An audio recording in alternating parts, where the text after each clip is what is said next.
everybody. Welcome back to the Beyond the Peloton podcast. I'm Spencer Martin, author of the Beyond the Peloton newsletter. I'm here, as always, with my co-host, Andrew Vance from the Choose the Hard Way podcast and newsletter.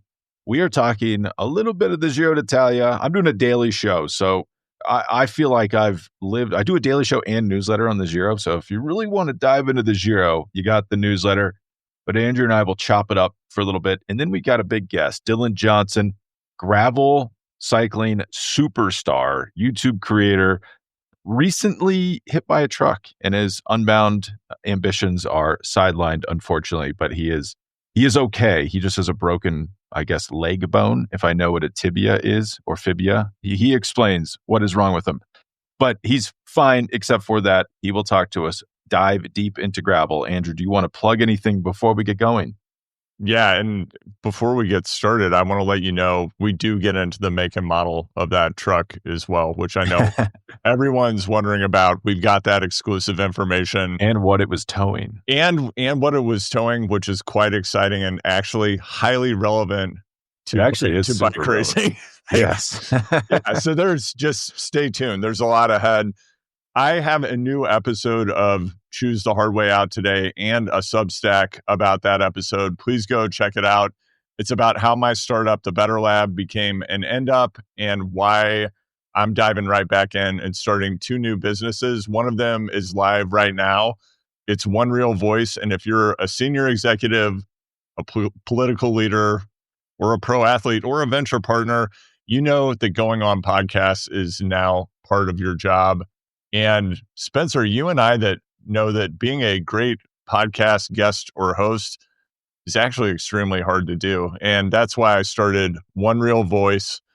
It's the strategic podcast consultancy that coaches you to be a great guest or host when it matters the most. So if you're serious about being great, go to onerealvoice.com, send me an email to hello@onerealvoice.com, or DM me at Hardway Pod. I've actually had a few people reach out to me. Someone from Zimbabwe actually contacted me who's a listener of this show. Your inbox is full and I'm happy to talk to you. So hit me back again. I cannot return your email. And if anyone is questioning the product market fit of this, just go watch the Mark Zuckerberg interview with Theo Vaughn. Andrew, would you coach someone? Do you like coffee? Just say, nah, I don't drink it that much. And then you move on. You don't have to look like a weird robot on a very popular podcast. How about that? Well, Spencer, it's great to be in this sacred space with you once again, pulling the sword from the sorcerer's stone and talking about the Giro. This has been a difficult period of time for me, and I can't imagine how excruciating it's been for you with 2 time trials within the first 13 days of the race. It's like 10 days, 2 time trials in the first 10 stages. And then I was just talking to someone last night about it. It's actually really weird that they've done this. They blew their time trial wad way too early, because now everyone's bunched up. Could get really boring racing because you don't have the threat of a looming time trial to make people move. Now it's like going to be glacial plates moving around slowly, I fear. But I don't know why they did that. 2 time trials in the first 10 stages. And then none after that. Strange course design. Yeah, and with Primoz Road Rash, we had a bit of ground contact as well, correct? Oh, of course, right? It would not be a Primoz race without a few crashes. So he crashed stage 9 on the gravel, won by Wout van Aert. Let's just get out of the way. We were quite excited. Wout is back, baby. And so he crashes on stage 9. A lot of people did on the gravel. Didn't go down that hard, and then decides, you know what? That's not enough. Stage 10, while I'm warming up for the time trial, let's go down really hard on the pavement. Still rips off a great time trial, oddly. And then yesterday, kind of a weird medium mountain day with probably one of the hardest climbs in pro cycling right in the middle of the stage, but nothing to do with it. Looked a little under par, perhaps, but I guess that's to be expected after crashing. I was actually hearing that water retention is a big issue for Primoz for anybody, but Primoz crashes so much that it's an issue for him, where when you crash and then your body retains water, probably like a trauma response, and then you get heavy and you can't climb as well. Yeah, that's a big problem. Also, as we get rolling here, I want to give a shout out to Paul Redmayne. We talk about him later in this episode during the Dylan Johnson interview. Paul is in the UAE, big fan of the show, wants to get us out there to ride, and we're excited to show up. I just totally killed the vibe. Can you hear me? No. Yeah, I can hear you. I thought you froze for a second. Yeah. You took off, but I think Paul pointed this out in his message to us. Ventum has a flagship store there, and I was just looking at the Ventum store thinking, we got to get there. We got to do a live show, and we probably won't be coming now because Probably it's not summer, right now. but Yeah. I think maybe in the winter that will start to look a little bit more appealing. So watch out, Paul. We're coming. We should say Isaac Del Toro, 21-year-old on UAE, leading the Giro. Juan Ayuso second, 31 seconds back. Antonio Tiberi, people forget about that guy. People forget about his transgressions and his progressions. 107. Simon Yates, 109. Primoz Roglic, 124. It's actually, what's crazy is you have to go down to 14th place to find a rider that's not within 3 minutes of the race lead, which sounds exciting. I'm a little worried, though. It's such a hard third week. We're just going to see like slow motion jockeying. But Andrew, we're just going to touch on the Giro really quick before we get into the interview. But what are your takeaways from this? UAE, in my mind, UAE looks strong and like they don't know what the heck they want to do or what they're doing generally. Do they need to know? I think that's another great question. Spencer, similar to the movie Men in Black, my brain is wiped every 24 hours. I wanted to fact check myself. I believe that in the last episode, I called Tricky Dick Richard Carapaz winning a stage in this Giro. Did I not? I think you did. I think I did. Also, my brain is wiped after every episode we do. But he won, and I had this vague sound, this noise in my head. I think of you predicting that. And then maybe you predicting him doing well in the overall, which he still could do. Could potentially happen. You also, the big one you're not mentioning, Simon Yates. He was your pick for the overall. The man is 1 minute 9 seconds off the race lead at the moment. Looking good. I laughed in your face. Yeah. Well, that Carapaz stage victory, I wanted to talk to you about this. The first thing that I thought about was Chris Horner sitting on a curb, eating an In-N-Out double-double in Jamie Palinetti's famous early 2000s cycling VHS classic Pro. Why am I thinking about Chris Horner eating a cheeseburger? Because Carapaz's win, I think, is the perfect example of how being opportunistic can capitalize on negative racing. He hit the gas as they were coming around a corner. He used momentum to come up the inside, punch it. And there was dropped riders in the way. Or not dropped. A caught breakaway. It was genius, actually. Yeah, it was like such a genius move. And then right as he hits the gas, you have this prisoner's dilemma moment where everybody looks. And in that split second, if the right person takes off and chases him, he's done. He's not winning. And what he needed to have happen was for a slight moment of hesitation because of the surprise element. And then for everybody just to look at each other, waiting for someone else to make the move. And in the absence of that, he wins. And for people who even have a deep interest in the sport, that doesn't really make a lot of sense. And I know based on your time at Tulsa Tough, which is coming up again June 6th through 8th in the Tulsa Arts District, what's going on in a situation Brady like Arts that? District. Yeah. Yeah. Don't forget the Brady family. Yeah. And what's going on in that situation, and why was Carapaz able to get away? Because clearly this guy's capable of winning this stage. And, this isn't a long bomb. This isn't Tade going from 80K out, but it was, I think, 5.8K. There was plenty of time to catch him. Yeah, well, we should say just up top, probably the TSS on this must have been insane for the stage. It was such a hard stage because the breakaway doesn't really get away, and then they do it just a casual 14K long, 10% average climb in the middle, doing it full out pretty much, like at terminal velocity. Yeah. So people were tired, but they get to the final. Carapaz attacks. I'm looking at it now. There's 5 UAE riders in this front group. You would think if this is a normal team, if Tadej Pogacar's at this race, no problem, right? You just put your team. You have a really strong team. You put your team on the front. You reel in Carapaz. Isaac Del Toro wins the stage. Well, Richard Carapaz is a smart man. He knows that this is not a normal team. And so he goes, there's hesitation from UAE. They're like, because they're all freaking in the top 10. There's 4 of them going for GC. So it's a team of all leaders. So at first they're like, who's going to pull? And then Del Toro thinks, whoa, I should go with him, but he waits too long. And you know this, Andrew, where you're like, oh, it's 7 seconds. I can bridge up to that gap. You try to go, you can't bridge up there, but he's Right. trying to get up there because he doesn't trust Juan Ayuso, who's on his team. He wants to get time on Juan Ayuso. But when a rider like that attacks and they don't make it across, it just slows, it ruins the chase. So right there, Carapaz wins because Del Toro breaks. He blows up the peloton, drops his own teammate, by the way, attacking. They have to then regroup. UAE puts riders on the front like Adam Yates and Brandon McNulty who aren't pulling as hard as they probably could because they're trying to preserve their own top tens.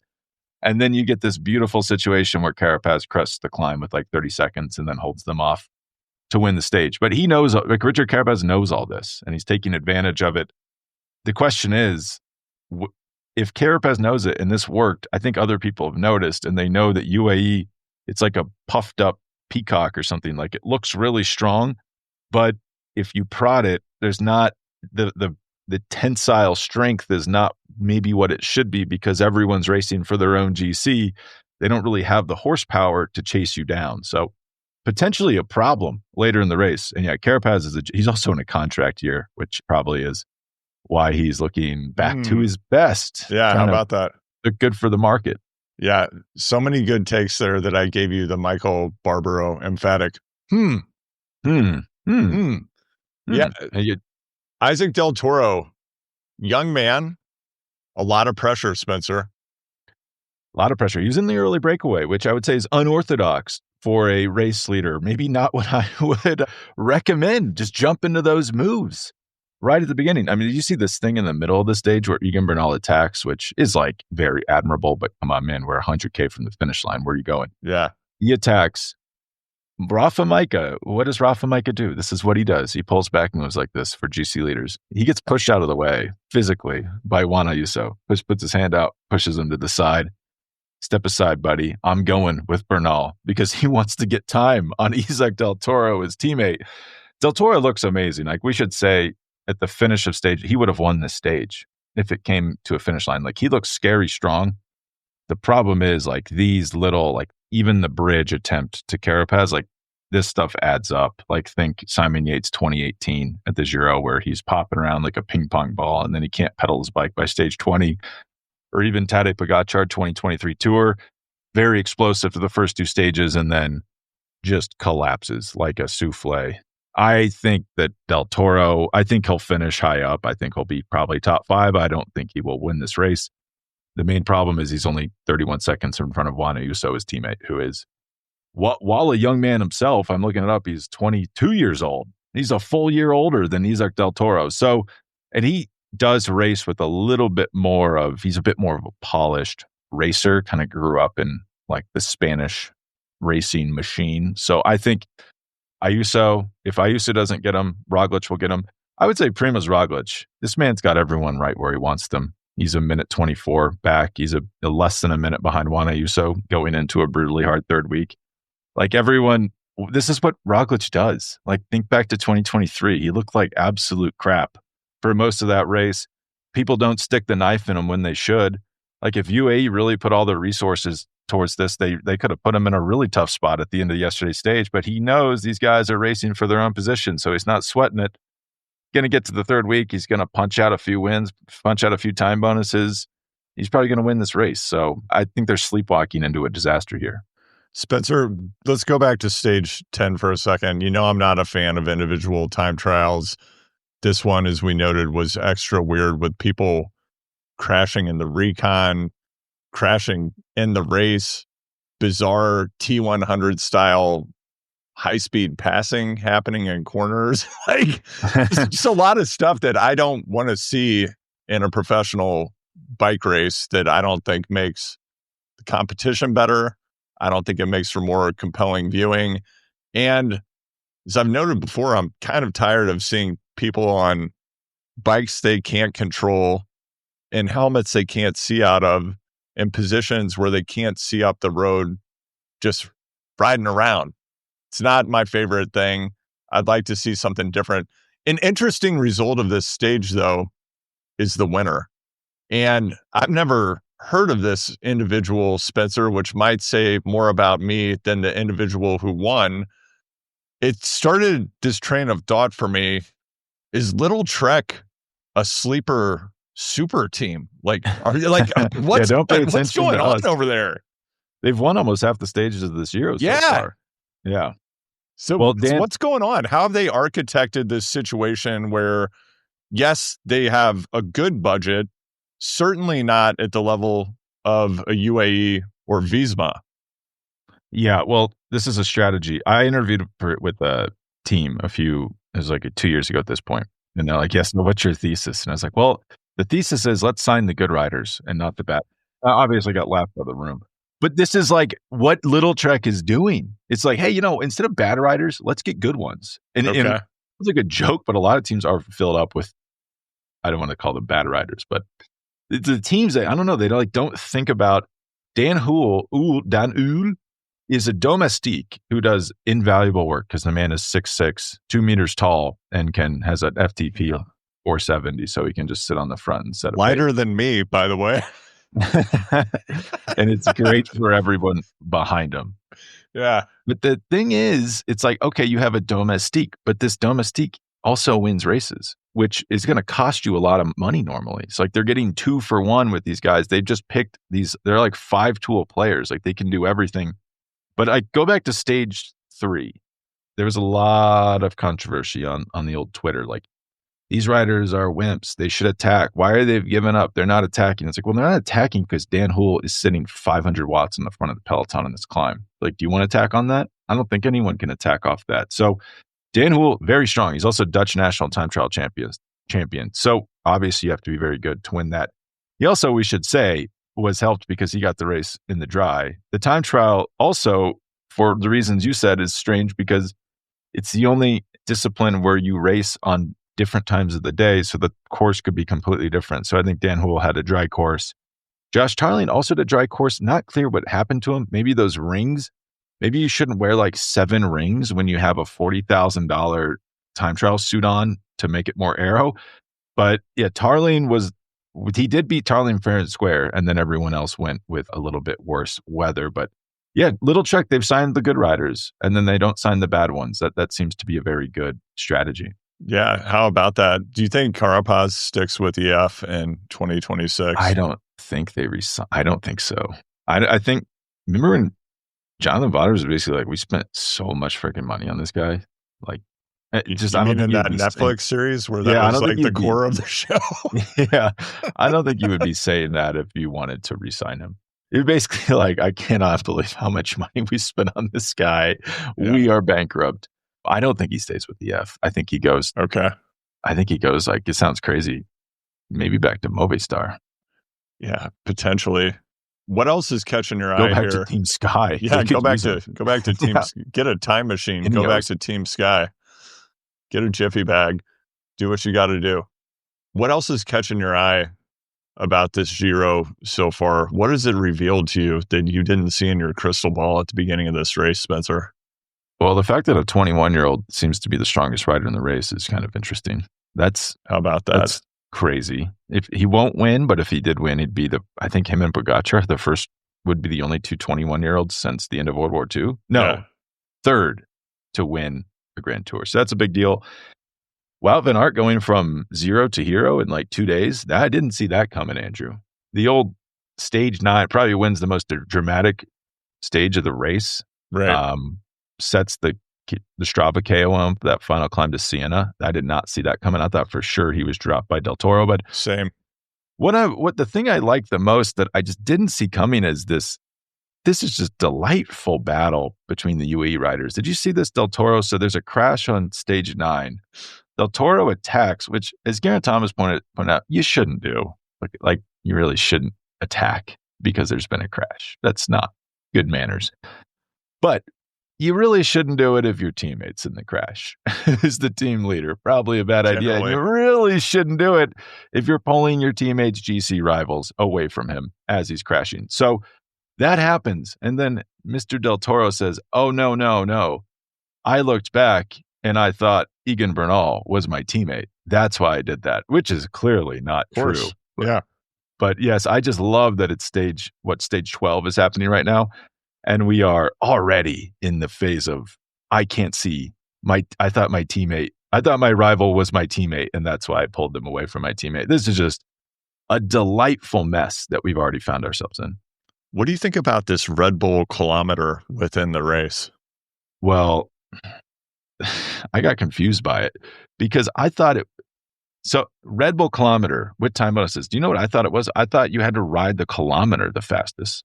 And I was like, well, that's kind of interesting. Like, will people be Yeah. starting at the back? Like the old member, like you're on a group ride, you want to get the Strava KOM, you start at the back of the ride.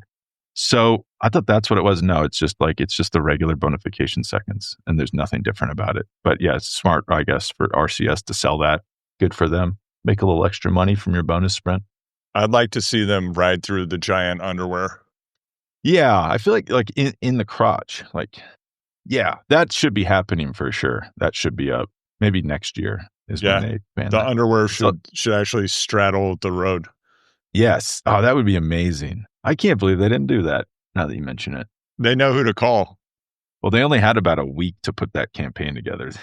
You know who to Yeah. call. It's interesting that later in this conversation, when we bring on the real heavy hitter, Dylan Johnson, we of course get into the concept of durability. And speaking of durability, the world's most durable underwear is made by Lumen for your Audi Lumen. and your I looked Innie. it up. It is an I. It's not an L. Well, Lumen. I'm just going to keep going with Lumen. Lumen, they make the world's most durable underwear for your Innie and your Audi. That would be amazing if I'm actually surprised. Like, you should just start a company right now called Lumen. Like, people would buy your product. I haven't looked up that. I'm sure there is a Lumen. What do they make? I'd like to make a Lumen Gravel Corp. It's a $7,000 entry. And don't worry, the roads aren't closed, people.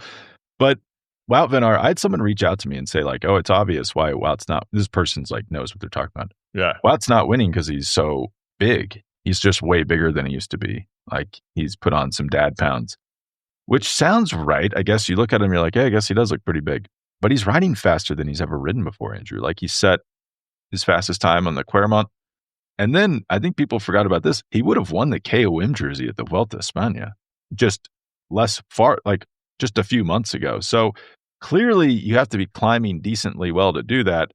I mean, you sent something over in the group chat last night about him talking about just how hard the crashes have been on him. I think probably all this is related to the physical and mental toll of the crashes and then what that's left. But I would think that it felt pretty good to win that stage, don't you think? Yeah, absolutely. And like you, as I was watching that unfold, I just thought, not a snowball's chance on that climb, that grade.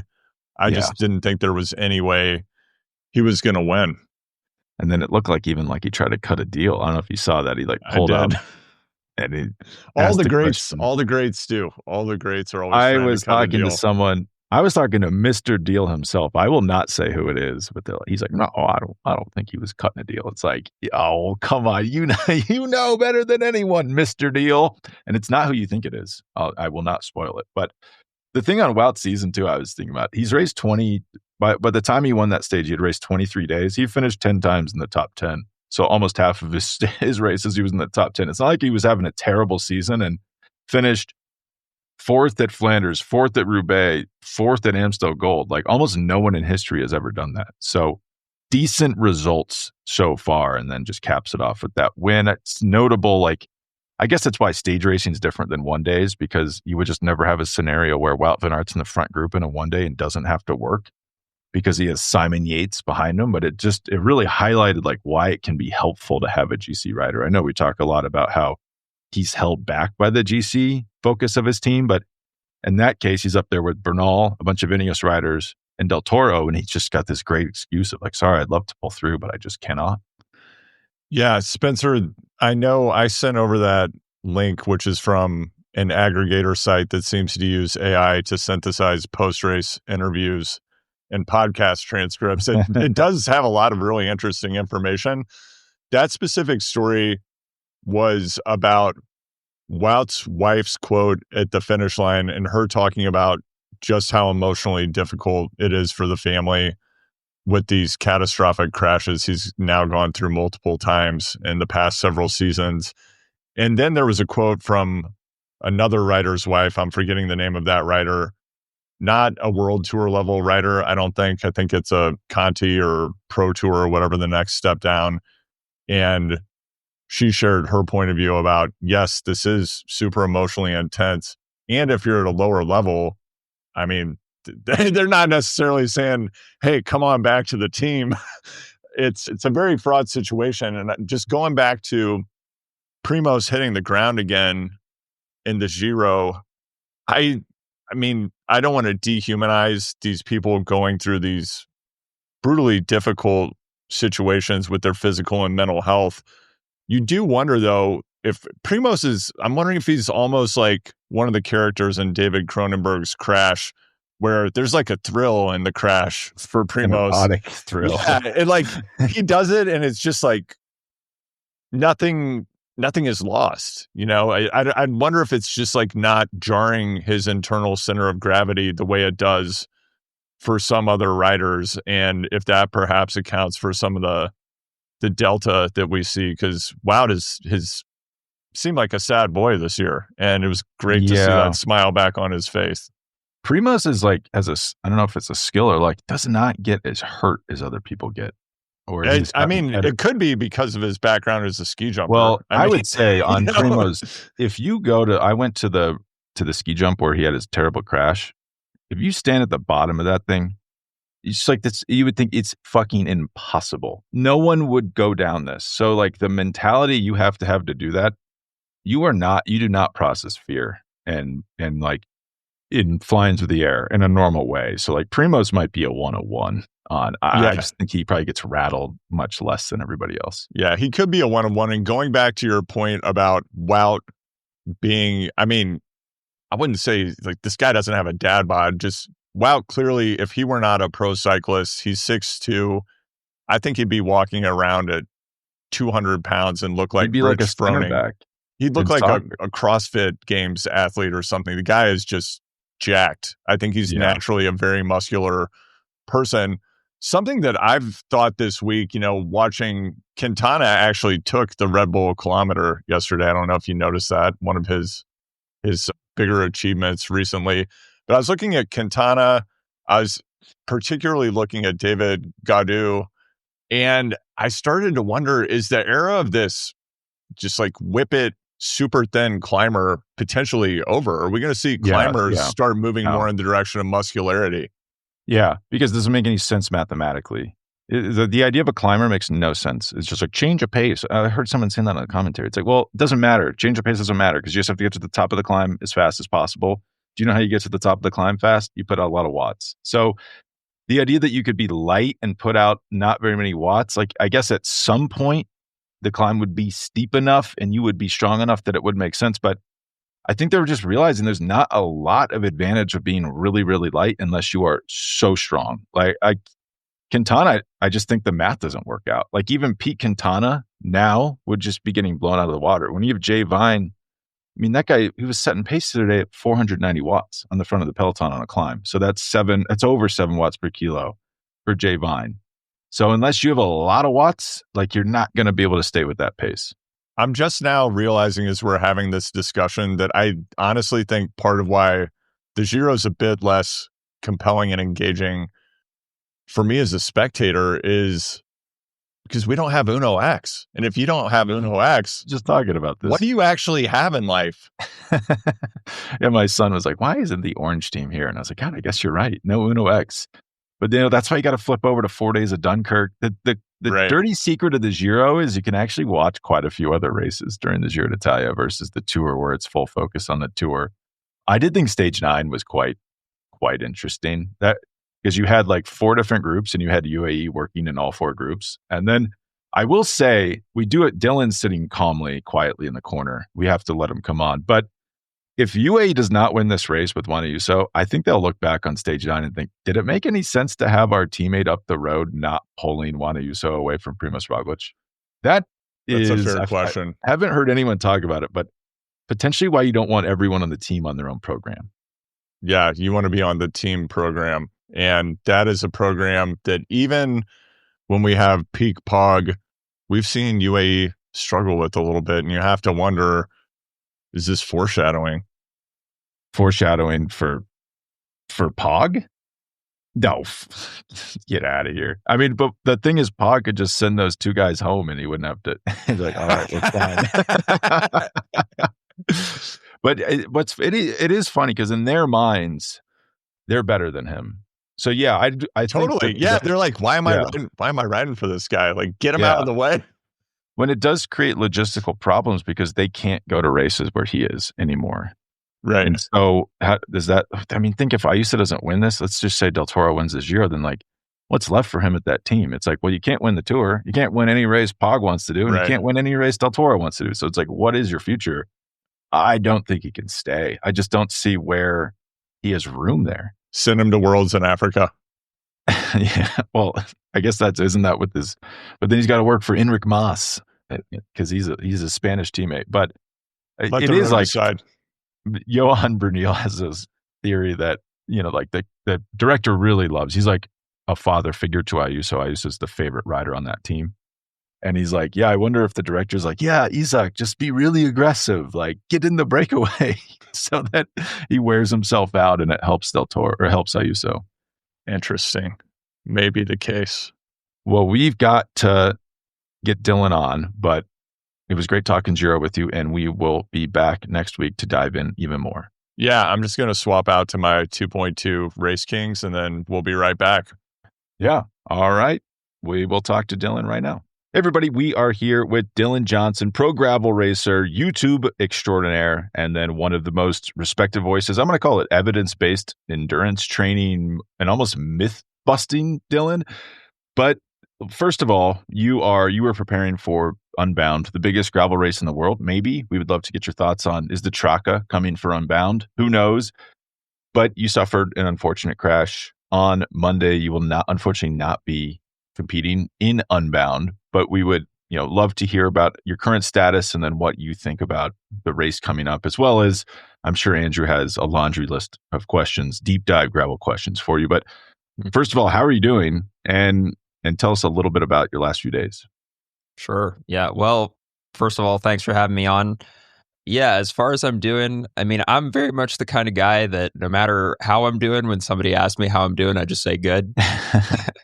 But I think the appropriate response right now is I've been better because Unbound's right around the corner here. And on Monday, I was out for a training ride and I was hit by a work truck while I was riding.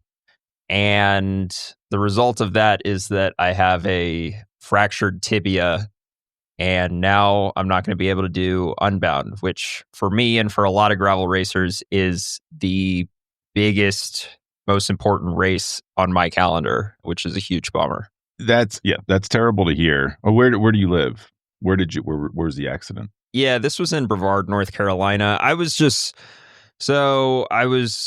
riding down the road and there was a gravel driveway with a work truck in it. And for some reason, right as I'm passing is when the work truck decided to come out into the roadway. I mean, obviously the driver wasn't looking, and we hit each other. Or the truck hit me and hit me on my right side. Basically, hit me right in my knee. So my tibia is fractured, but it's fractured on the tibial plateau right where the tibia meets the knee. That sucks. So it always seems to happen right before you'll break a bone right before like a huge race as you've been doing a massive training block. That's for some reason some rule of bike racing. But Andrew's been passing me along some screenshots of your training peaks. You're doing like 35-hour weeks in preparation for Unbound. Is this correct? Yeah, I did. My Unbound block this year was a 3-week block instead of a 2-week block. So the last 2 years I've done a 2-week block, and that was a pretty intense 2 weeks. Last year I did a 35-hour week followed by a 40-hour week. I didn't do another 40-hour week this year, but I made it 3 weeks instead of 2 weeks. And I believe I just posted it yesterday. I believe it was a 33-hour week, 35, 34. So 102 hours total over a 3-week period. Guys, we're going too deep, too fast here. Let's just pump the brakes. I know that there are a few key questions that gravel fans out there are going to have. Dylan's post yesterday, if you haven't seen it, has the Training Peaks files for each of the 3 weeks you just mentioned. Definitely want to dive deeper on that.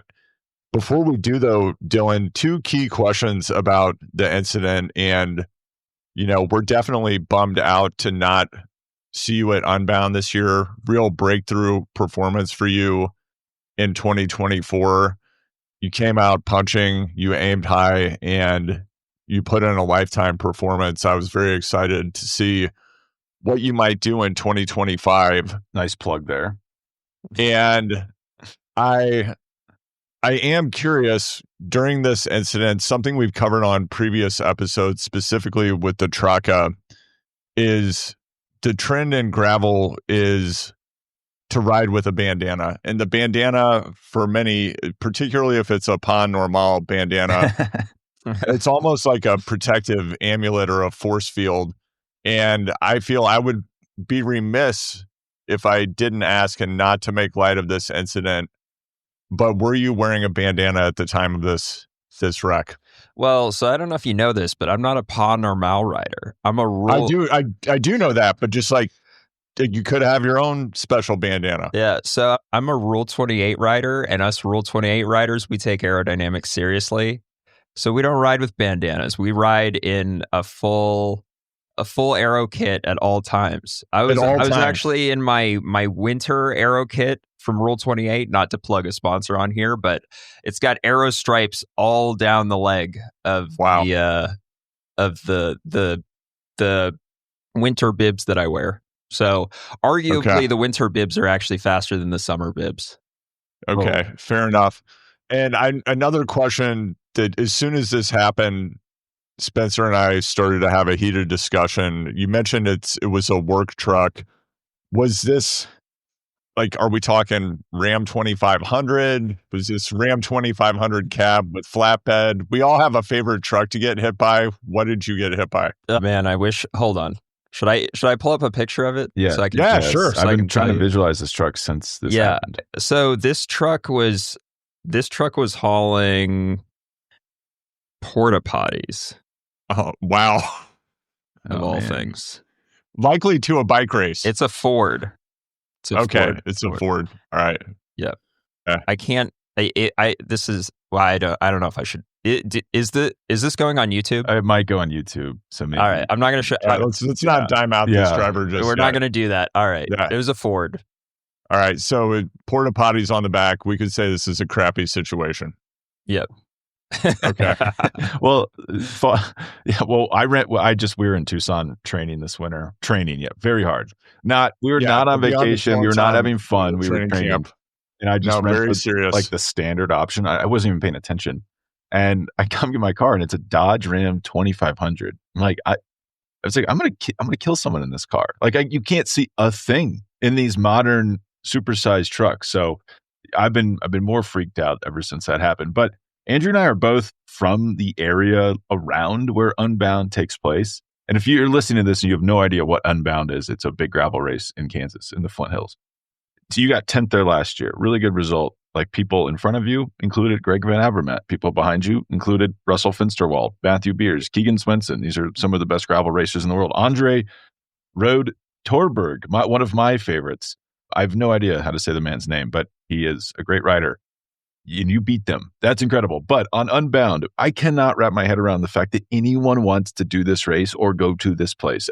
All due respect to Emporia. I love you, Emporia. I've been eating at that Golden Corral, whatever it's called, for the last 30 years of my life. But a beautiful Flying J truck stop there right off the highway in Emporia. Cannot believe this has become like the most important gravel race in the world. How did you first hear about Unbound, and why did it become such a focus of your training and career almost?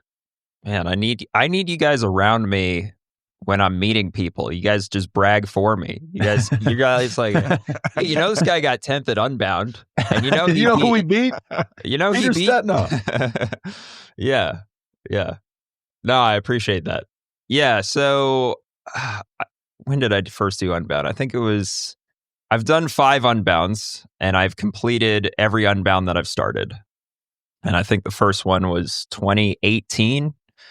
which anybody who knows the history of Unbound knows that Unbound's popularity has exploded in the last 5 years. I'd say it's been rising in popularity ever since its inception, but I would say from maybe 2020 to now, it's the popularity of Unbound has just skyrocketed. So, I mean, how did I hear about it? It's just, I was just getting into gravel in 2018. I come from ultra endurance mountain bike racing. 100-mile mountain bike racing was kind of my bread and butter in my early 20s. And I heard about, and I had done one gravel race before Unbound. And I had heard about Unbound, and I saw that it was 200 miles. And I think that piqued my interest because I was doing 100-mile mountain bike races and I liked going long. So I thought I'd give it a try in 2018.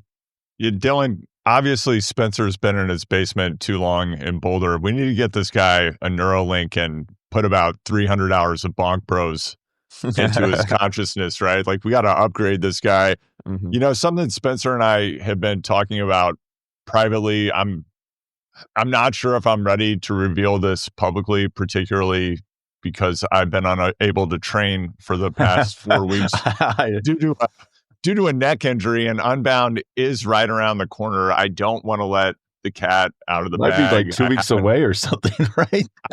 I haven't sent Chemo a note yet.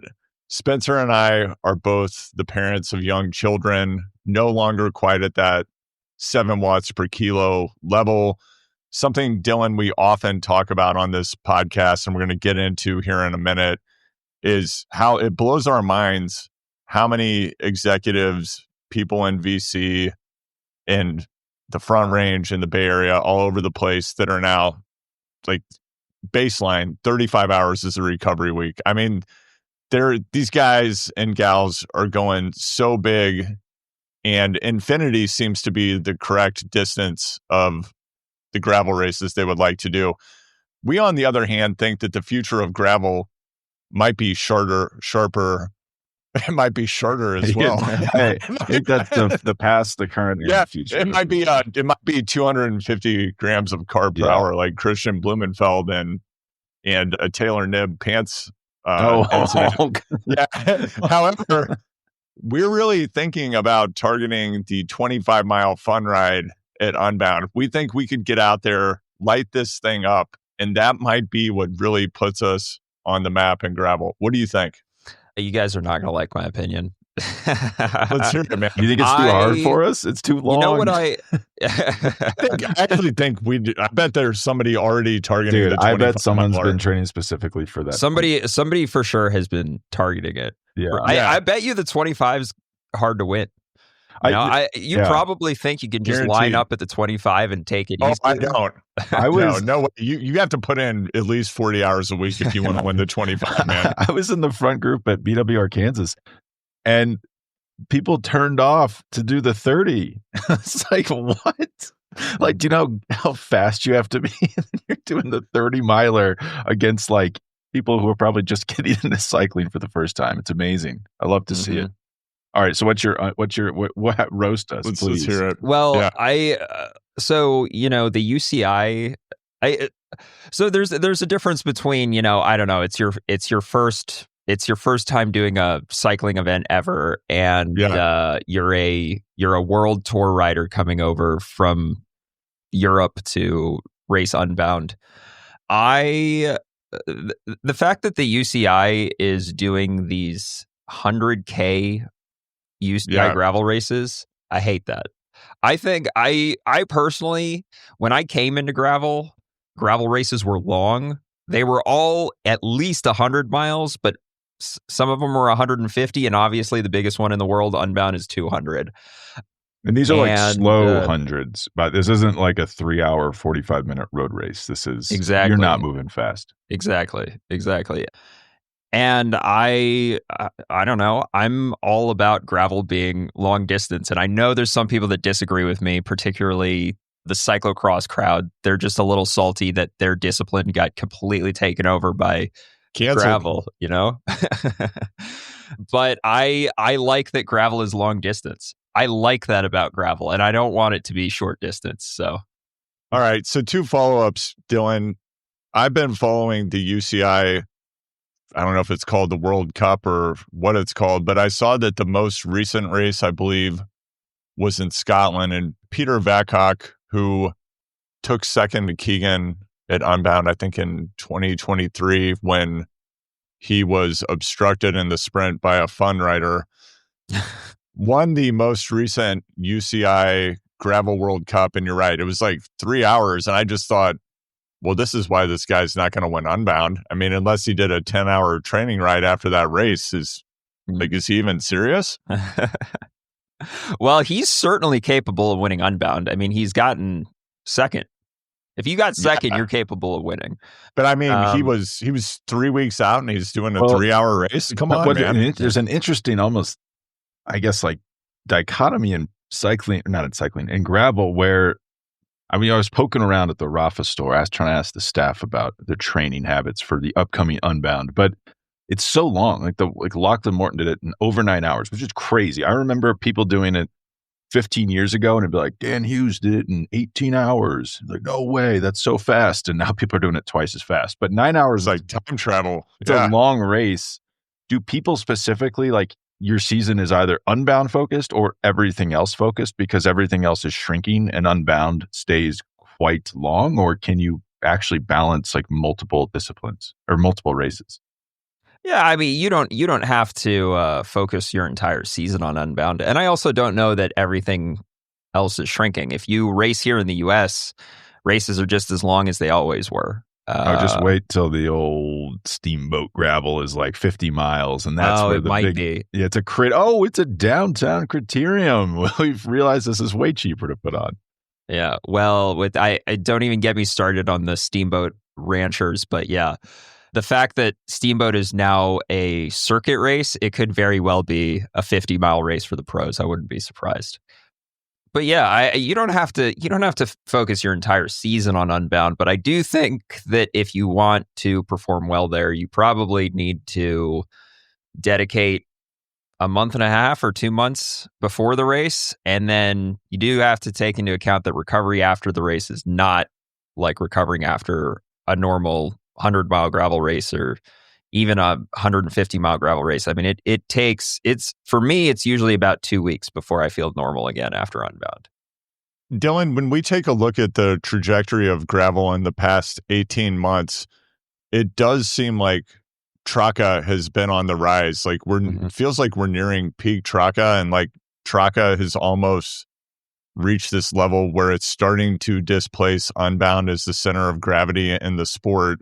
And it's got the 500K race, which that's a lot. Yeah. And as someone who likes to go long, what do you think about what they've got going on over there? And do you feel peer pressure to grow your hair out a bit, show up over there? If people don't know, Traca is a gravel race in Girona, I believe. And it's like Unbound for hot people in Europe. Just to give context. Yeah. That was a good summary. Thank you. Yeah, no, I do feel pressure to go over there. And I totally would go over there if it was at a different time of the year. I think the issue for me is that it falls about a month out from Unbound, which is when I want to be doing my Unbound training block. And you could say, well, if you do the 350 at Traca, that's very specific to Unbound. I mean, it's about the same distance. It's about the same race time. Maybe a little bit longer. Like, you'll be in great shape if you do that. And I disagree because it would require me getting on a plane, flying to Spain, doing the race, being super fatigued from the race, getting on a plane, flying back, having to recover. And what I do instead is I ride my bike 35 hours a week for 3 weeks. I would say that the latter is better training for Unbound. And I just, maybe this is my American bias, but I just care more about Unbound than I do Traca. That doesn't mean that I'll never do it. I certainly want to do it. And if it was at a different time of year, I probably would have already done it. But that's my reasoning for not going over.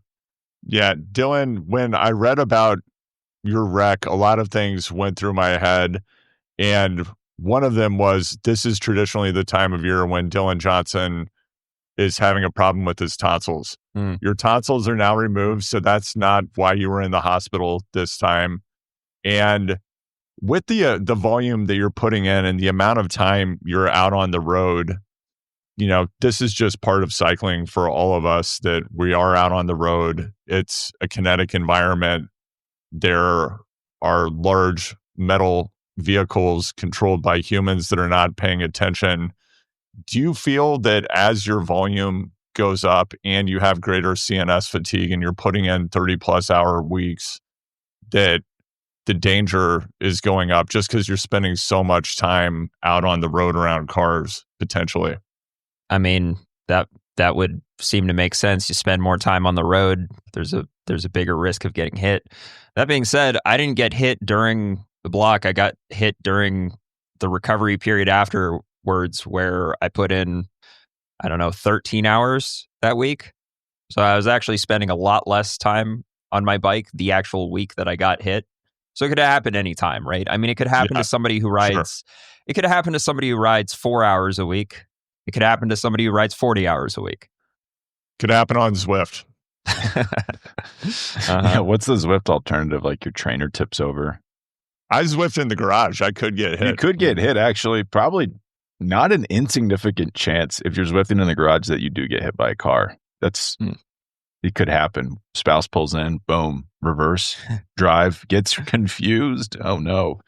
Stop Zwifting, everybody. Dylan, yeah. I was just thinking, you probably ride as much in a month as I ride. You ride as much in a week as I ride in a month. So you're riding multiple years. You're spending multiple years of my time on the road every year. I guess it must go up. I mean, I often think about this because Andrew's obsessed with like cyclist confrontations in Australia and the UK. It's my opinion that the situation in the US is so bad. It's like gun violence. We just are numb to it.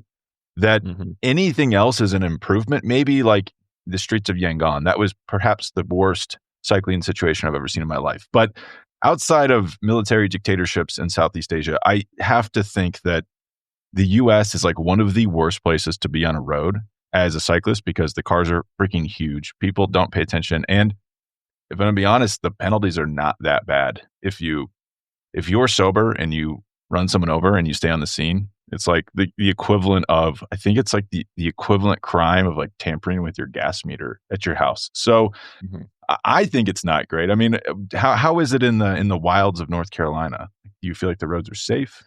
Yeah. So, I mean, where I live, Brevard is actually kind of I don't know, maybe cycling mecca is a strong word, but there are a lot of cyclists in Brevard, North Carolina. A lot of riders from Canada and Michigan come down in the winter. A lot of people from Florida come up in the summer. And, it's probably less well known to people who live in Colorado and California. I don't know. I feel like people west of, on the western side of the country, they just don't know that the East Coast exists as far as cycling goes, which is fine. It doesn't, they don't need to know about it. It's the same thing with surfing. Like, you can surf in Florida. It's like, yeah, that's where Kelly Slater's from. Like, they have an ocean. What do you think happens over there? Yeah. Yeah. I advocate for Brevard a lot, but if Brevard stays relatively unknown, that's also fine with me. It means that the trails will be less crowded. But yeah, I mean, there are a lot of cyclists in Brevard, and it's you get a mix of people, right? You get the rednecks in big trucks. You get older people that are more cautious. So yeah, is it more or less safe than anywhere else? I don't know. It's probably hard to say.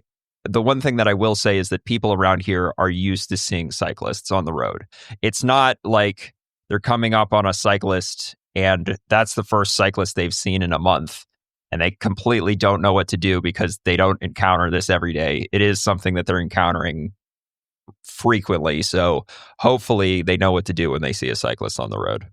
Yeah, I started going to Brevard in 2017. I would agree with your assessment, which would make sense since you actually live there, Dylan. But it's a pretty phenomenal place to ride, and the Pisgah Forest. It's I guess we couldn't call it a hidden gem. A lot of people are going there, and I think you're right. A lot of people in the Western United States are not making it out there, but The writing is pretty phenomenal. And I know that there is surely a lengthy YouTube video coming about this training block and learnings from it. Other than the volume adjustment, is there anything that you varied with how you stacked intensity or sequence these blocks that you'd like to reveal for the first time here today?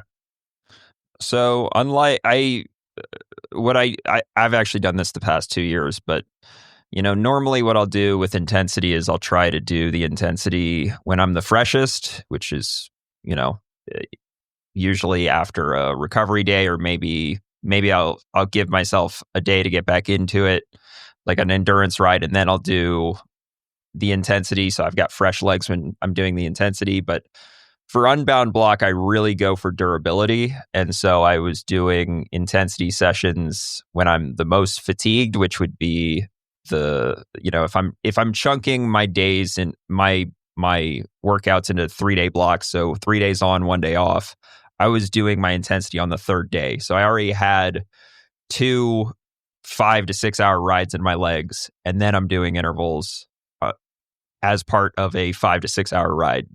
And some of those intervals I'm doing at the end of the 5 to 6 hours. So we're talking about, doing 15 to 20 hours over 3 days and doing intervals at the very end of all that. And again, that's I wouldn't recommend that for every type of racer, but for Unbound, I'm really doing that to try to target durability. Dylan, once in a while, we'll hear about a rider. Like, I know Chase Work experienced this last year, where Chase, also a mega volume rider, like many people in the pro gravel scene, and he ended up hitting a rough patch of what seemed probably like chronic fatigue. And obviously, you're paying very close attention to your level of fatigue. I know you pay a lot of attention to sleep, recovery, nutrition as well.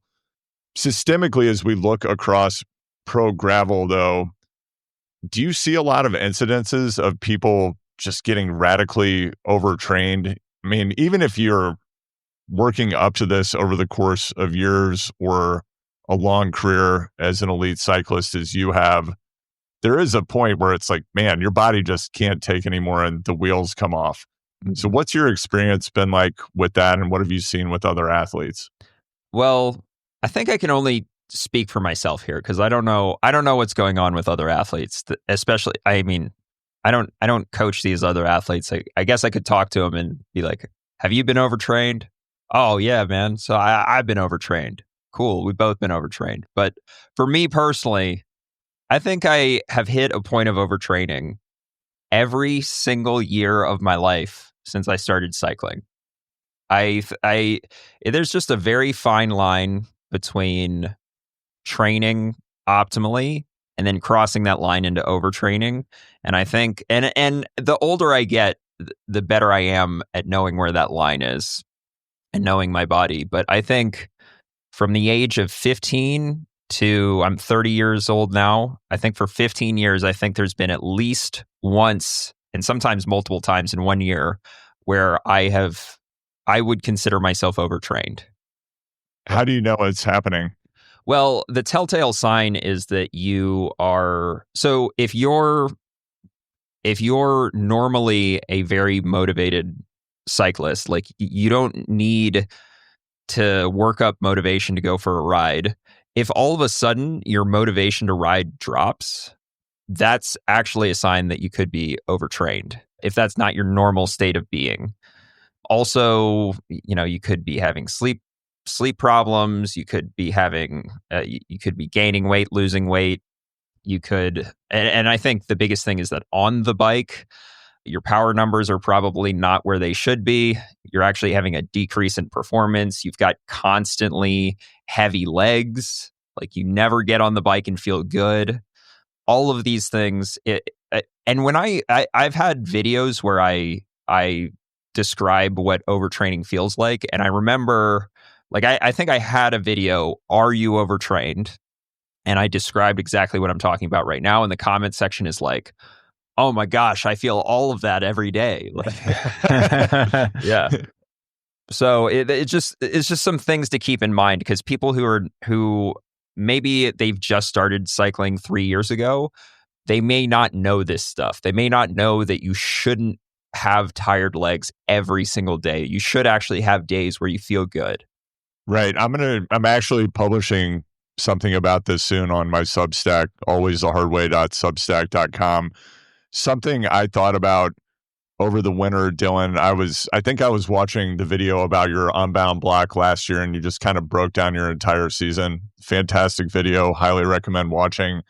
After you published that in your durability video, I kept getting messages from friends of mine who wanted to emulate what you were doing, which I think there's a lot to be drawn from what you're doing. And also the people who are sending this to me, these are people in their 50s. I know that they have extremely high stress jobs. They have kids, and they're probably working 45, 50 plus hours a week, traveling a lot. And then they're trying to train 20 to 30 hours a week on top of that. And the thing that I always share with people, which I know you talk about as well, is, your body reads all stress is stress. And someone who's a professional athlete and can dedicate sufficient time to recovery, dial in their nutrition, and so forth, can absorb a bigger load of training and manage it better. And I'm sure you have all kinds of stresses off the bike as well, like everyone. But these things are not directly analogous. And I think phase of life, what's happening in your body hormonally as you age as well, there are just a lot of variables that I think some people are not taking into account when they see, oh, well, Dylan did a 35-hour week. I'm a 50-year-old executive. I'm going to go out and pile it on now. And then I'm going to do VO2 intervals at the end of my 7-hour group ride on Saturday. Yeah, agreed. Well, and no one says Casper Van Uden does 15-hour weeks and he just won a stage at the Giro. So, it's like this with lifestyle too. It's like everyone pegs against the highest possible one. You are actually really bad at selecting data with your own mind. You're not like, well, a lot of people don't train a lot or relative a lot, and they're really fast. And some people train a lot because they're doing really, really, really big, long races and they need to, and it works for them, and they carefully monitor their training. But no one does that. They're just like, oh, Dylan does 35-hour weeks. I should do 35-hour weeks, which is probably a poor way to do your training. Dylan, I'm just thinking, if you got selected for the Giro d'Italia, which is happening right now, just a call comes in. It's like, hey man, Felt calls you. We have a professional team. They need a rider at the Giro tomorrow. You got to fly to Italy and do this race. Would you be stressed about undertraining doing the Grand Tour? Would I be stressed about undertraining? Meaning what? Like, you have Unbound coming up. You have to go to Italy and do the Giro d'Italia. You're only going to get in, let's say, 22-hour weeks of racing for 3 weeks straight. It's just like that. A reverse war boss. That's not, the reverse war boss. That's not enough training. Is that what you would be thinking? Well, yeah. So the amount of riding that you do in a Grand Tour is if it's 22, 25-hour weeks in a Grand Tour, let's just strictly talk about volume. I mean, that's the volume that I normally do when I'm not doing an Unbound block. That's like normal volume for me. So I wouldn't be worried there. And then the intensity would be way higher than a normal training week. So the actual training load from that would be much higher than what I'm typically used to. I would not be worried about undertraining. No, if anything, it'd probably be the opposite. And these races did used to be longer. Like, I'm a rider Hejredal won the Giro in 2012, and he was doing 30-hour weeks at that Giro. So these races are shrinking because everyone's getting faster because of people like you telling everyone that, hey, if you get real low on your bike and you don't wear flappy clothes, you're going to be real fast. And it's ruined cycling, Dylan.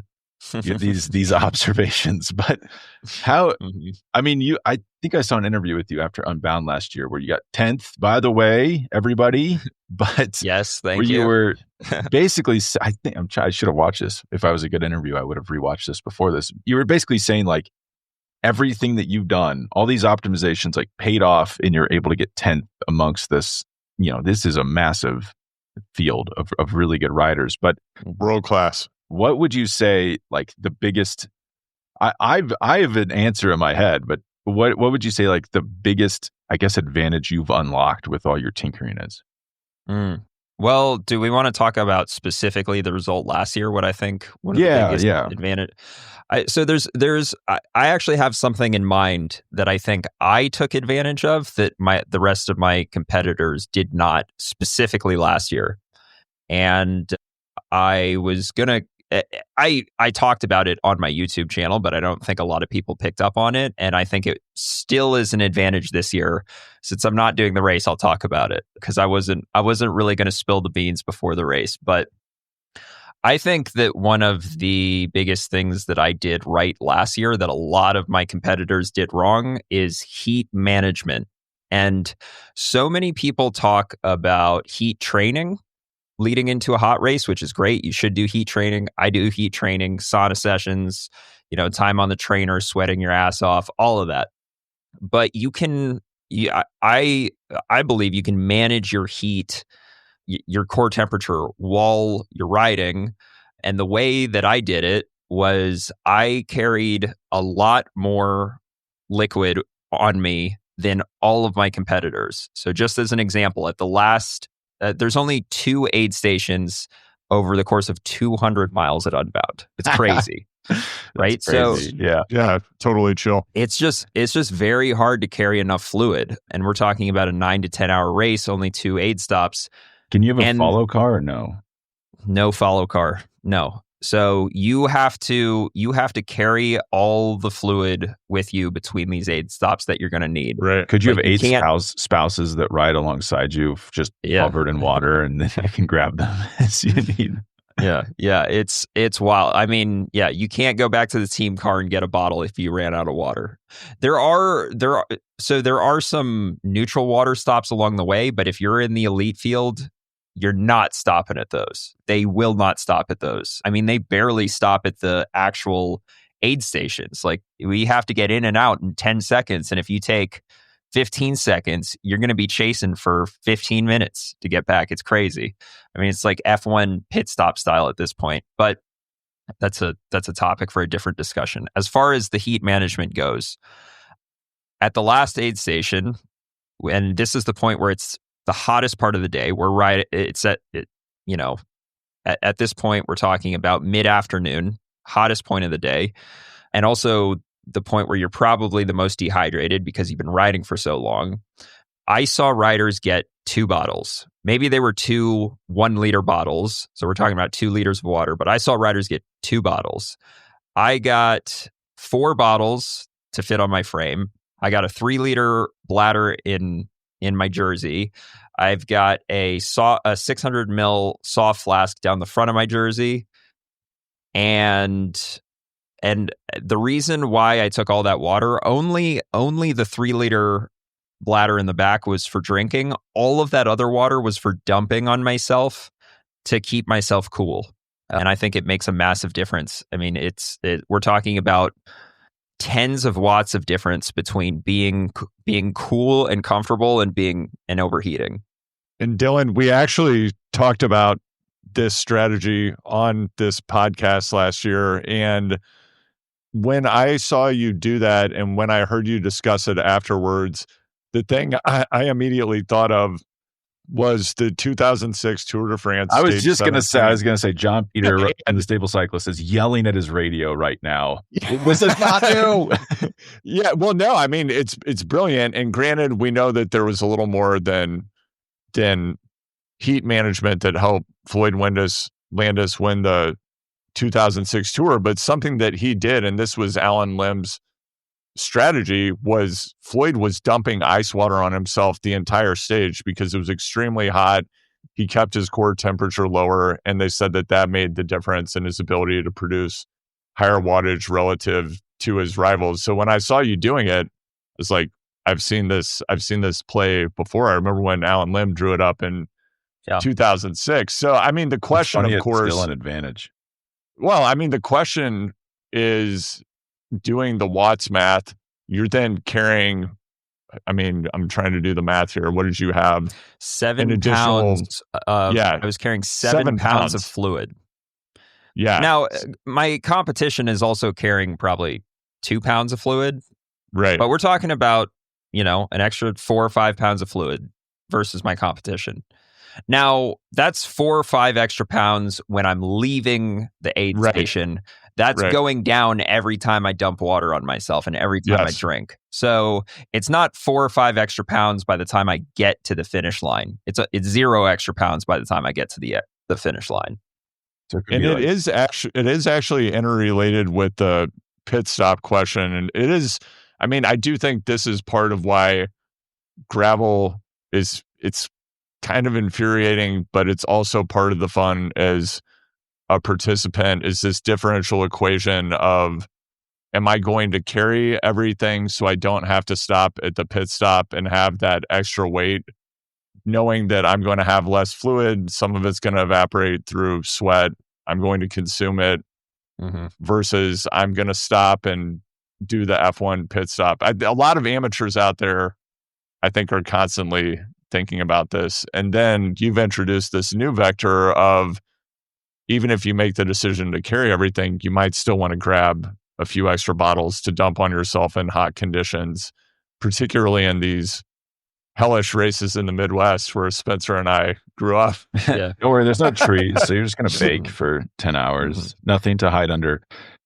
Or Dylan, how does this work financially? I don't understand this. Like, these are full pits. So people, like these gravel pros, are traveling to races out of their own pocket. I guess you get like sponsor money and then you have to dole that out yourself.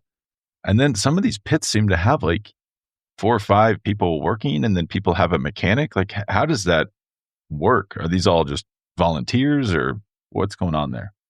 Yeah, well, I mean, in my case in particular, and this is the case for a lot of the high level riders, the pit crews are supplied by your sponsor. So in my case, it was Felt. Felt supplied my pit crew, which is very nice of them, but they also know that it matters for the race result, and for Felt, Unbound is the most publicity that they'll get all year if their riders have a good result. And by the way, I don't know, people might not know this, but if you're looking at the top 10 of the men's race, Felt performed better than any other company last year. We had 3 riders in the top 10. So it was very worth it for Felt to send a pit crew out to Unbound and have their riders in and out as fast as possible. And Felt's not the only company that does this. I mean, they all know that it matters to have a pit crew that can get riders in and out as quick as possible. So they do send pit crews out there. Interesting. And truly the spirit of gravel. Spending hundreds of thousands of dollars flying people all across the country to get them in and out of pits as fast as possible. I mean, do you think, like, where does this games because if people don't know, like, there was no rules in gravel, and then I'm a woman and I'm riding with a man who I happen to be married to, and they're drafting me and giving me water, and then they're like adding rules to keep this from happening. But in my mind, it starts to look a lot more like the rules of road racing, which gravel then rose up to then rebel against. What's the future of this? Does it just end up, so there's a tour in the Redlands and we're doing mixed terrain, and like, is it just end up being road again? Yeah, I mean, I guess the thing is, I've definitely pushed back against some of the rules that have come to gravel racing, but I think the thing is, the more competitive a sport gets, the more you have to, the more rules you have to have. It's just kind of the way it is, and I don't know. You could. The thing that's cool about gravel is that there's still the participants, that kind of make up the mid pack and the back of the pack, where you could argue that the spirit of gravel is still alive and everybody's just having a good time and trying to get to the finish line, and probably drinking a beer at the aid stations, and it's a party. But at least when we're talking about the pro race and we're talking about the spirit of gravel, it's not the old days anymore. And I don't necessarily think that that's a bad thing. I mean, it's just kind of the natural evolution of a sport. And when we think about the natural evolution of the sport, I just think the next move is, Spencer, you and I connect with a few active World Tour pros to be our domestiques at the 25-mile race. We might still lose to this person who's been targeting it's all coming together. Yeah, we could still lose. Someone has thought about everything on this. So Dylan, it's a week away, Unbound, or a little bit more than a week away. Let's just say I want to win it. I want to win the 200 miler. Mm-hmm. How do I do it?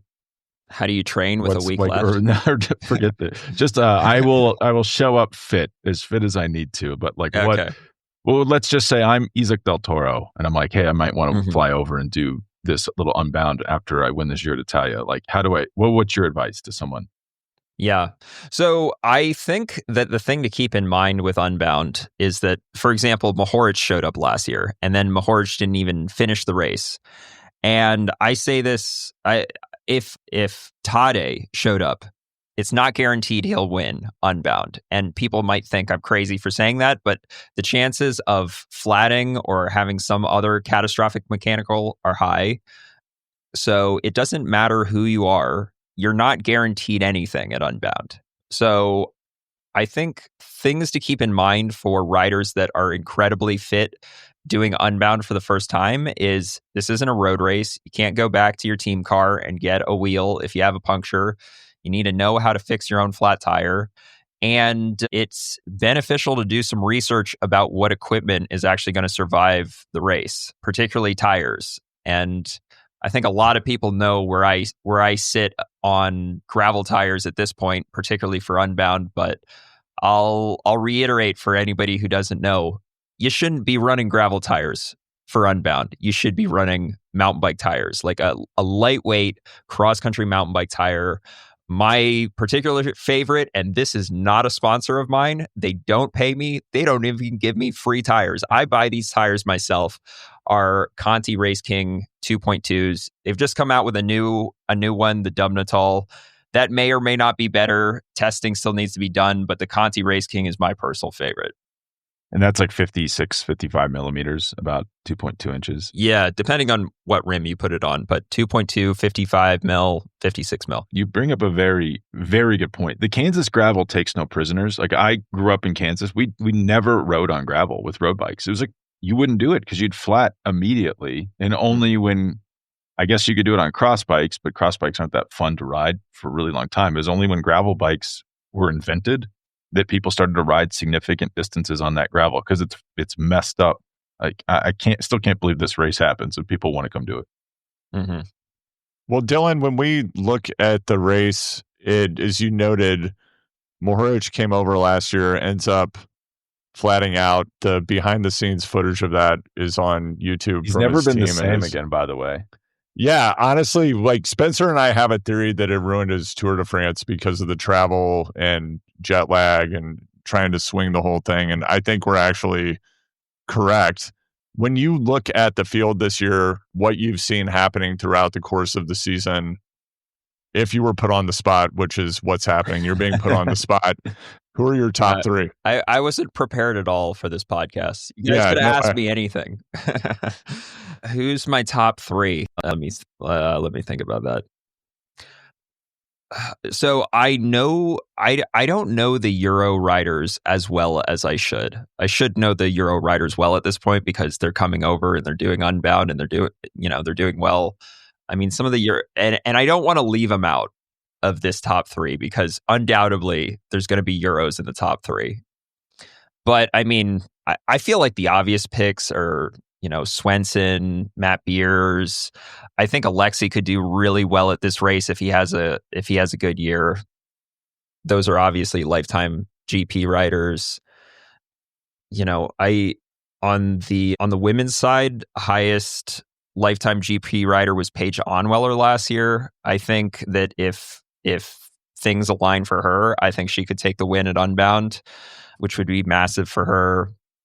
Yeah, so I'm naming a lot of Matt Beers is an American, but I'm naming a lot of Americans. Matt Beers American? He's not American. He's okay. South African. But I'm naming a lot of riders that I race regularly, and that's really showing my bias here. And I apologize to the Euros because undoubtedly there's going to be Euros in the top three, and probably a Euro is going to win too. But that's what I got. Well, I feel like I actually haven't heard as much buzz this year about current World Tour riders coming over to do this. I wonder if they got scared off after last year and have realized, hey, I'm going to be massively jet lagged. Emporia, Kansas is a difficult place to get to. Mhm. And it's, I might end up flatting and get a 2-hour ride in, and it's going to highly disrupt my training and racing during a really critical block of the year. So I'm curious to see who actually shows up. I think you can't. I think people are realizing you cannot compete in this thing unless you're really you can't just be a pro roadie who's like, oh, I'll do Unbound and win it. I think that's the word's getting out. Also, what's happening is a lot of these, like Mads Wertz Schmidt. I don't know if you know this guy, but or Peter Vadcock, another great example. Like these are guys who were professional recently. Like Mads Wertz Schmidt was on Israel Premier Tech last year. And then now, like they're still in their physical prime, but they focus solely on gravel. And they're like, Mads is probably one of the biggest engines in all of cycling, like including road. And then now they're fully focusing on gravel. So I think if that's the type of Euro that's going to be a force, not Matej Mohoric gets told by Merida, who I don't even know why would care about the U.S. market because they don't sell bikes here. I guess they own Specialized and they sell Specialized, but I think that's not going to happen as much anymore. I think it's going to be these Euros that are like fully focused. I don't even no idea if he's doing the race, but Mads Wertz Schmidt, that guy is so freaking strong. I would assume he would do well if he doesn't have flat issues. But yeah, Dylan, what's this deal? I feel like a lot of these Euros show up and then they're like, this obsession with running smaller, everyone under tires. It's just like, do they get obsessed before the race? Like, I need to go fast. And it's like, I feel like they're starting with too thin of tires and too weak of compounds. Like, what's going on with that? Man, you're just really trying to wind me up right now, aren't you? I'm a full tire. You've converted me to like, you've opened my eyes to like tires, or people get weird about them. Yeah, I mean, if it's like a meme at this point. In fact, there have been memes made about how I'm the wide tire guy, which I guess is true. I've been pushing it a lot, but so I made a video this off season about mountain bike tires versus gravel tires, and it included data from the Silverstone wind tunnel. We didn't do this. We didn't do wind tunnel testing that day, but I have wind tunnel tested mountain bike tires versus gravel tires because we were taking into account aerodynamics as well. But we were actually on Silverstone's pedaling efficiency rig to test the efficiency of mountain bike tires versus gravel tires on rough surfaces. And so many people get all up in arms when I say this, but I'm not saying this because I have a hunch about it. I'm saying this because I've tested it myself. I've tested it at Silverstone. I'm saying this based off of data. It depends on what tires you're comparing, right? So this isn't a blanket statement, but in general, a lightweight cross-country mountain bike tire will have a thinner casing than the equivalent gravel tire because it's larger volume and it can get away with that. And generally, a thinner casing means a lower rolling resistance tire, which means that the mountain bike tire is actually faster on gravel than the gravel tire. So not only are you improving puncture resistance with the mountain bike tire, you are actually going faster with the mountain bike tire. All right, Dylan, I'm going to take you into some deep water, and we're going to talk about something I don't think I've ever heard you talk about. Oh, so boy. if you, Oh, boy. and it is tire related. This is the really exciting part. Is there something I haven't talked about that's tire related? Yes, there is something If you have not you talked about ask that's me what tire tires related. I have on my car, well, I don't. No. So, like many fans of World Tour professional cycling, Spencer and I have watched in horror as we continue to see tubeless road tires blow off the rim. Mm-hmm.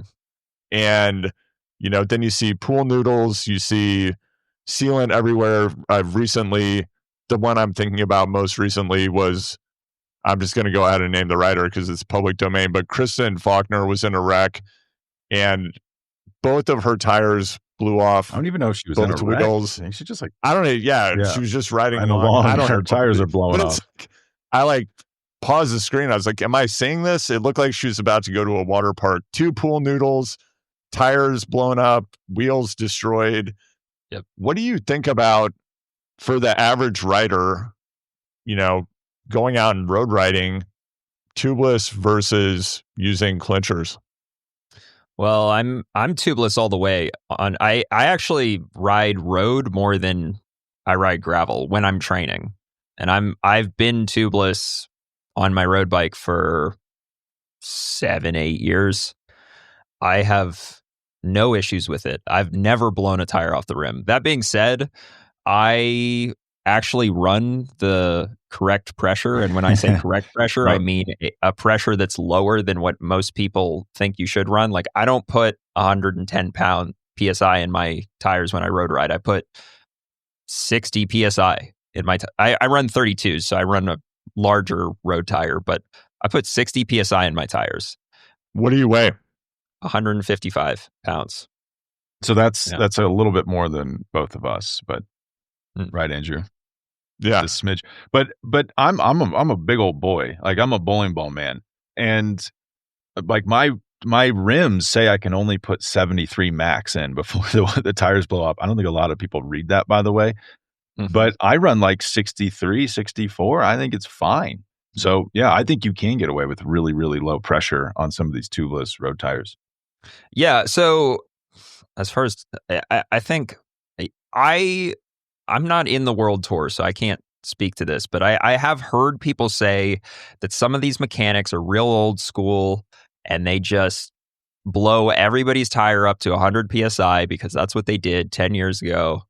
And with the modern tubeless road tires, you can't do that.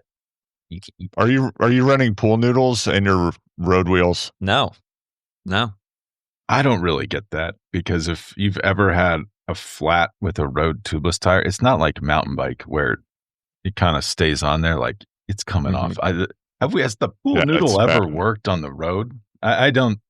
No. It seems like it's a run flat measure. Maybe, but is that tire stand on the rim as you're riding along? Yeah, I don't know. There's not even hooks on these rims. I do think what happens too with a lot of these world tour mechanics, as you say, I can't speak to the pressures. But they do like to pump those up, but they're using tires often that aren't compatible with the rims, and they'll like leave them. I know like teams are like leaving them in the sun, and then the tires are exploding off the rims because they're getting too hot. But Dylan's got a heart out. He's got another podcast. I've got one question for you, and then we'll allow one more from Andrew if he wants. Oh, thanks, Spencer. I mean, my other podcast. We can go another 24 minutes here. I didn't know if you have to do you and your team have to huddle up. Oh no, I don't do any prep. Are you kidding me? You listen to podcasts, we don't do any prep. There's like 5 people right off screen. They're like, so this is who you're on with. If let's say I'm doing like a mix of gravel road, it could be happening at any moment. Like, what tires should I be riding on my bike? Yeah, well, I think that you need to take into account how much road versus how much gravel you're riding, and then how chunky is the gravel that you're riding. Let's say light chunk, 70 road, 30 gravel. 70 road, 30 gravel. Okay. So I would say we're actually in gravel tire territory at that point. I'd still probably go wider than what a lot of people recommend. I mean, I think a lot of people, if they heard 70% road, they're probably talking about a 35 or something, like a 35 road tire. I'd probably be looking at maybe a 40. If we're talking about specifics, I think if you want a fast tire, Schwalbe makes some very low rolling resistance gravel tires. Probably not the most puncture resistant, but you said light chunk, so I'm going to take that into account too. With some really rocky single track that could come along at any time. Who knows what I'm going to do? But no, that about confirms my suspicion. But I did a gravel race 2 years ago with Andrew, and I was on 45s, and I think I had the widest tires in the race. And then now I roll down to the Rafa store. I see people with 55 millimeters. Like, I think you've normalized fat tires. I think it's your YouTube channel that's done it. Well, it's a combination of things. I said this last year As soon as Keegan, whatever the fastest person is doing, people copy that, right? So last year, Keegan Swenson started running the Maxis Aspen ST for gravel races, and he won the first race he ever did on him, which was Steamboat. So Steamboat, which has typically been a race where you could basically ride a road bike. Of course, they did change the course this year, and it was more gnarly. But traditionally, people Steamboat, they're like, oh yeah, 35s. 35s are fine for Steamboat. Keegan Swenson takes the win on 2.1 Maxis Aspens. It's helpful when the fast person is doing it. People take note of that.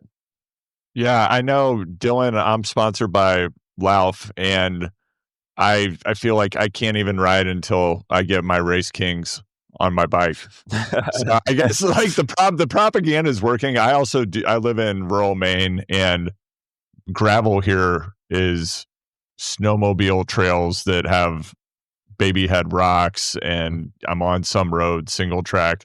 It makes a lot of sense for here. It's just for the average person also, it's just so much more fun to get to ride on a bike that's capable for the terrain that you're on. And if you're on one of these Euro UCI courses that has that, I mean, it looks like they take a steamroller over tiny stones and it's highly compacted. It's like practically like they're riding on a road. I guess Alejandro Valverde can get away with 28s or whatever he's running. And something that I wanted to dig into as well before we wrap up here, I haven't heard you talk about this.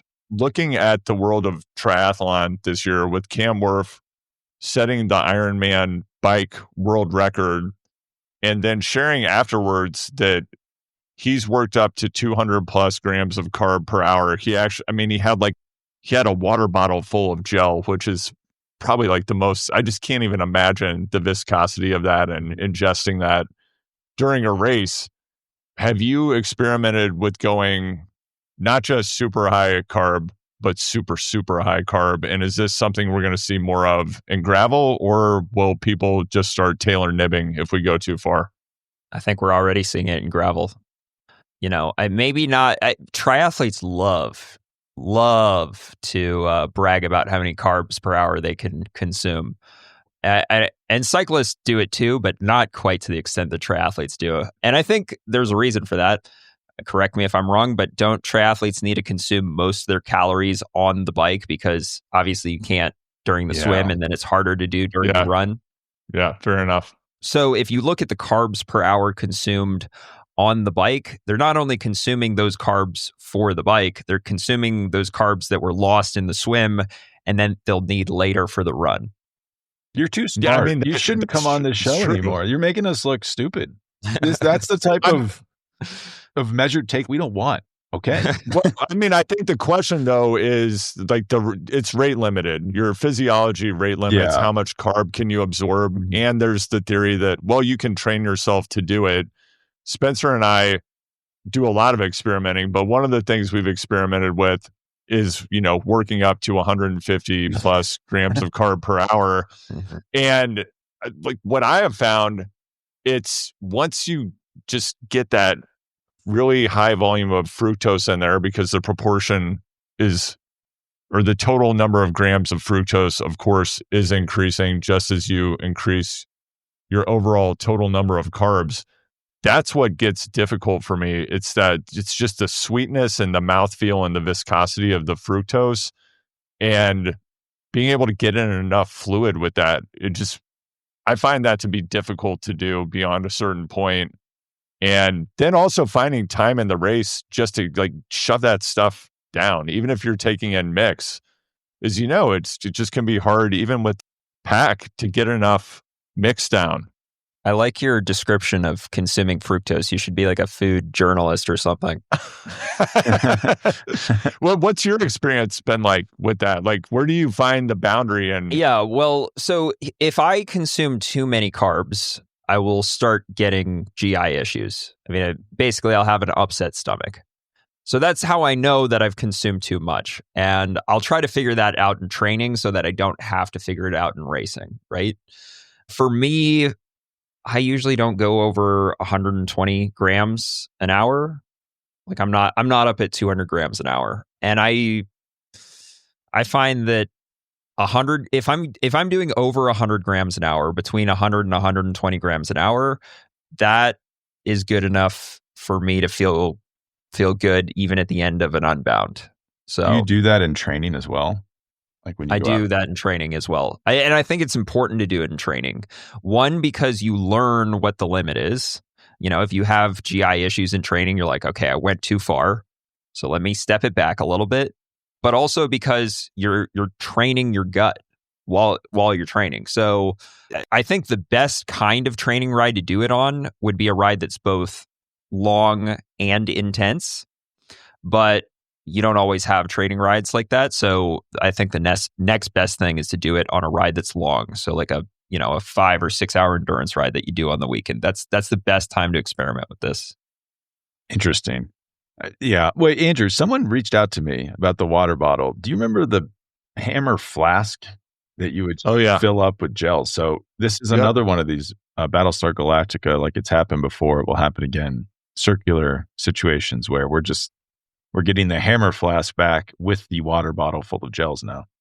Yeah, because there's I don't remember the name of the nutrition company, but there's now a triathlon nutrition company, and I sent Spencer a screenshot of this. They're marketing a gel that's a 300-gram gel, That is insane, by the way. and they also make a water bottle you can dump it into. I'm Just called cleaning that thing up in a packet. Yeah, I don't know, man. Yeah, Yeah. it's something else. What I've noticed from I'm such a good journalist that I went to Nice, France and had too much carbs and got a very upset stomach. And I was coming from a colder environment. The heat, I feel like, definitely affects the carb uptake. Like Absolutely. when I watch Unbound, I get an upset stomach just thinking about being out in the hot Kansas. There's nothing quite like, it's just the grass somehow makes it hotter. It's like, is there heat coming from the grass? What is going on here? It's like, do you have to take that into account? Like, you're going to show up to Unbound, you're going to be in the sun for 10 hours, and you have to consume 120 grams of carbs, but your body might not absorb it the same because it's so hot. Yeah, well, I think sometimes people start Unbound and they see, oh, it's a high of 83 today. 83, that's not that bad. I ride an 83 all the time, I think the reason why it feels hotter is because there's no shade. So it's 83 without shade. And also, the longer you spend in the heat, the more dehydrated you get and the hotter it feels. So if you step outside for 5 minutes and it's 83, like, yeah, that's a nice day. If you've spent 10 hours in the heat riding your bike, like, that's hot with no shade. So just take that into account. And as far as you're absolutely right that if it's hot, you're going to have a harder time, taking in those carbs. And that's just another reason why heat management is important. I think if you're managing your heat correctly, you will have an easier time with it. Comes back to the heat management. That is a good idea, by the way. It is funny more people haven't thought of it. I guess it's the weight concern. But any other thoughts, Andrew, before we I have infinite thoughts, but I think Dylan needs to go bonk bro it up. Talk to Scott McGill about Is that what you're doing? Spearfishing crabs or whatever. So the podcast I'm about to record is actually, we do 2 podcasts every week. We do Bonk Bros, which is, if you're going to Bonk Bros to get information, don't. Is all I could say about that. But the podcast that I'm about to do is the Matchbox podcast, which is our training podcast that we do every week, which is less popular, which maybe says something about people, but that one we just answer. It's just a kind of standard training podcast where we answer training related questions. Well, awesome. Good luck with that, Dylan and Spencer. I don't know if we're going to keep chopping it up. I did want to let listeners know we've had a few people reach out this week. Paul Redmayne is a fan in Dubai. He's invited us over to ride. Dylan, I feel like you could show up and bring some of the advanced gravel spirit with you. That's 6 watts per kilogram threshold or higher. And there's a lot of headroom in that area for gravel, I think. In Dubai. Yes. Yeah. I've not been there personally, but I would think so. It sounds like it's a good place for heat training.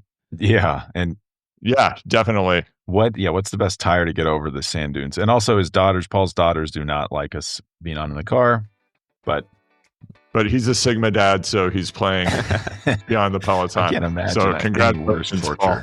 But yeah, thank you, Dylan, for coming on, and we'll see you in Dubai. Speedy shortly. recovery. Yeah. Yeah, thank you. Thanks for having me on too.